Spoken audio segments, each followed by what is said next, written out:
ராணி, பரிகார பூஜை ஆரம்பிச்சிடலாமா? சரிங்கம்மா. உன்னோட 2 கையையும் அம்மனை பார்த்த மாதிரி நீட்டி உன் மனசுல என்ன நினைக்கிறியோ அத நீ அந்த அம்மன் கிட்ட வரமா கேட்காம யாசகமா கேளு. அதே சமயம் இந்த பூஜை முடிய 20 நிமிஷம் இருக்கு.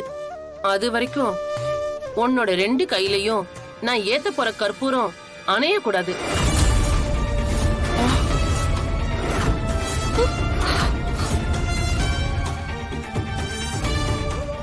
ஏ ராணி, உனக்கு என்ன பைத்தியமா பிடிச்சிருக்கு? வயித்துல குழந்தை இருக்க நேரத்துல இந்த மாதிரி கடுமையான வேண்டுதல் தேவையா? மா, அவ கர்ப்பமா இருக்கா. இந்த மாதிரி நேரத்துல இப்படி எல்லாம் செஞ்சா அவளால தாங்கிக்கவே முடியாது. இந்த பரிகாரம் எதுவுமே வேண்டாம். ஆமாமா, சொன்னா கேளு. எதுக்கு இதெல்லாம்? சொன்னா கேளுமா. அண்ணி சொல்றத கேளுங்க அண்ணி. இவ்வளவு பேர் சொல்றோம், கேட்க மாட்டியா? நான் சொன்னா கேப்பியா மாட்டியா? யோ தாடிகாரா, எனக்கு எதுவும் ஆகாது, நீ ஒன்னும் கவலைப்படாத. ராணி, நான் சொல்றத கேளு ராணி. யோ, நான் சொல்றத நீ கேளியா? ஆமா ராணி, சொன்னா கேளுமா. வேணாமா இதெல்லாம்? தயவு செஞ்சு எல்லாரும் என்ன விட்டுருங்க. நான் இந்த பரிகாரத்தை பண்ணிதான் ஆகணும். அம்மா, நீங்க என் கையில கற்பூரம் ஏத்துங்கம்மா.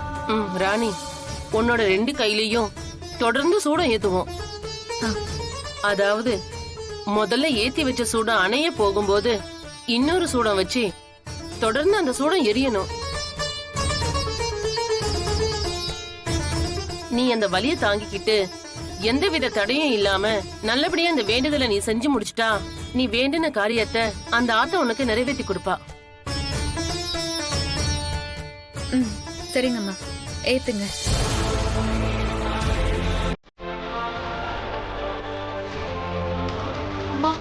கடவுளே,